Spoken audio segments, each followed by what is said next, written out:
მოგესალმებით, თქვენ უსმენთ ლელიანის სათემო რადიოს. მე ვარ სვეტლანა ახალაძე, სოფელ ლელიანიდან და ვიქნები დღევანდელი გადაცემის წამყვანი.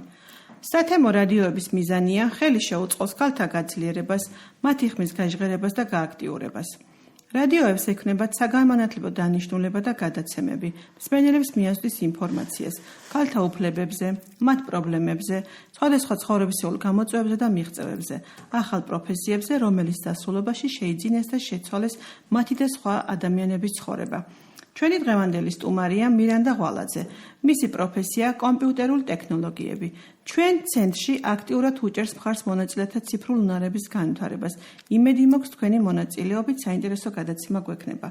მირანდა, გთხოვთ გაგვიზიაროთ ინფორმაცია თქვენი და თქვენი საქმიანობის შესახებ. მოგესალმებით. უპირველეს ყოვლისა, მინდა მადლიერება გამოვხატო ლელიანის დასწრებულთა განათლების ცენტრის მიმართ, რადგან ეს ორგანიზაცია უმნიშვნელოვანეს როლს თამაშობს მოსახლეობის პიროვნული და პროფესიული უნარების განვითარებაზე. აქედან გამომდინარე, მოხარული ვარ თქვენთან სტუმრობით და წარმატებებს ვუსურვებ ლელიანის სათემო რადიოს. 2020 წელს სტუდენტთა სამეცნიერო პრაქტიკულ კონფერენციაში ვიღებდი მონაწილეობას, სადაც ზოგად საგანმანათლებლო დაწესებულებებში კიბერბულინგი და ინფორმაციული წიგნიერების თემა მქონდა წარდგენილი. კვლევის ფარგლებში რაიონებში დავინახე რიგი პრობლემები, კერძოდ ციფრული და მედია წიგნიერების მიმართულებით ცნობადობის დეფიციტის გახლდათ, რამაც გადამაწყვეტინა მასწავლებლობა. წლების განმავლობაში ვიყავი სხვადასხვა რეგიონებში კომპიუტერული ქსელების და სისტემების, ასევე ფრონტენდის კურსების ტრენერი. ამჟამად კი მუშაობ კომპიუტერული ტექნოლოგიების მასწავლებლად ქალაქ თბილისის 171 საჯარო სკოლაში და საერთაშორისო აკადემია ლოგოში. ასევე საქართველოს ტექნიკურ უნივერსიტეტში სპეციალისტის პოზიციაზე. ახლა ვისაუბროთ თქვენ ცენტრთან თანამშრომლობის გამოცდილებაზე.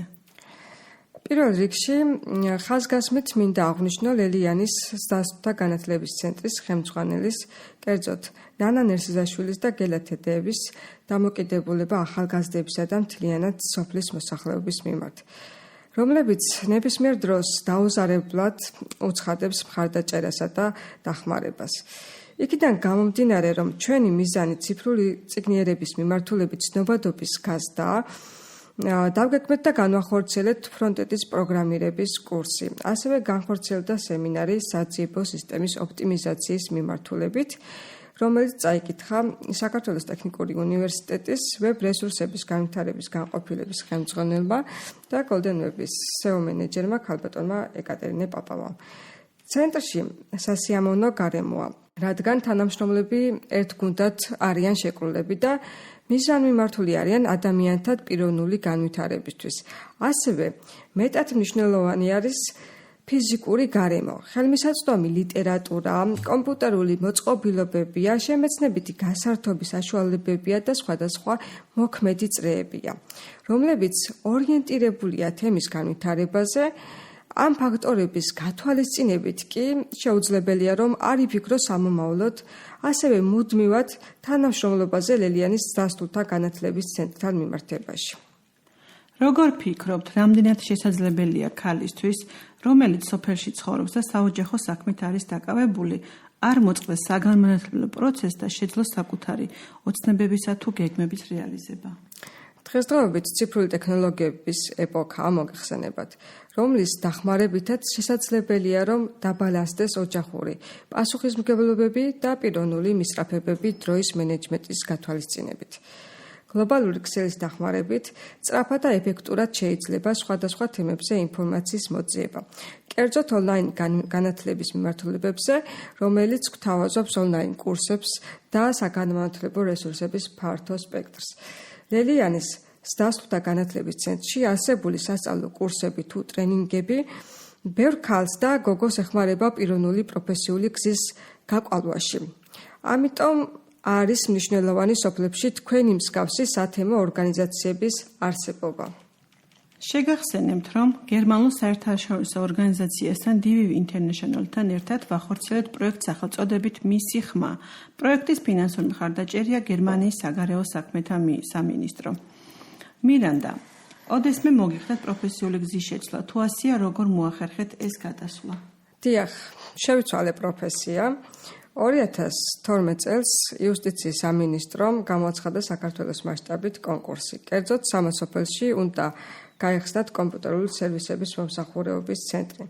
მიუხედავად იმისა, რომ ვიყავით 16 წლის, მაინც მომცეს შესაძლებლობა კონკურსზე გასვლის. შესარჩევი ტურის და გამოცდების წარმატებით ჩაბარების შემდეგ დამამტკიცეს აღნიშნულ პოზიციაზე. ცენტრში ფუნქციონირებდა კომპიუტერის შემსწავლელი კურსები, რომელსაც ვუძღვებოდი როგორც მასწავლებელი, მაგრამ პროფესიების მიმართულებით არ მქონდა სათანადო ინფორმაცია და მეგონა, რომ ინფორმატიკის მიმართულებით ყველაფერი ვიცოდი. აქედან გამომდინარე, აბიტურიენტობისას გადაწყვეტე ამერჩია მიმართულება, რომელიც დამატებით მაინტერესებდა და საბაკალავრო საფეხურზე არქეოლოგიის მიმართულებით წავედი. მაღალი მოტივაციით ვერთვებოდი პრაქტიკულ საველე სამუშაოებში, სადაც პარალელურად საჭიროების კუთხით მიწევდა შეხება ტექნოლოგიებთან. ამასთან ერთად მიჩნდებოდა სული, რომ უფრო საფუძვლიანად შემისწავლა ინფორმაციული ტექნოლოგიების სხვადასხვა მიმართულებები. ამიტომ დამატებით სწავლა გავაგრძელე ინფორმაციული ტექნოლოგიების აკადემიაში კომპიუტერული ქსელების და სისტემების მიმართულებით, რამაც გადამაწყვეტინა მაგისტრატურაზე სწავლის გაგრძელება ინფორმატიკის მიმართულებით. რა თქმა უნდა, მქონდა გარკვეული ფიქრი იმის შესახებ, რომ ჩემთვის შესაძლოა არ ყოფილიყო სწავლა შედეგიანი, რადგან საბაზისო ცოდნა აღნიშნულ სფეროში არ მქონდა შესაბამისი. მაგრამ საქართველოს ტექნიკური უნივერსიტეტის პროფესორ-მასწავლებლების გულისხმერებისა და პროფესიონალიზმის წყალობით, ასევე საკუთარი მაღალი მოტივაციის შედეგად წარმატებით დაუმთავრე ეს საფეხური. ამჟამად ამავე უნივერსიტეტის დოქტორანტურის საფეხურზე ვაგრძელებ სწავლას ინფორმატიკის მიმართულებით და სადისერტაციო თემად მაქვს არქეოლოგიური არტეფაქტების რეკონსტრუქცია ხელოვნური ინტელექტის მეთოდებით. ეს საკითხი არის ინოვაციური და ახალი, განსაკუთრებით აღსანიშნავია მეთოდოლოგია, რომელიც გულისხმობს მულტიდისციპლინურ მიდგომას.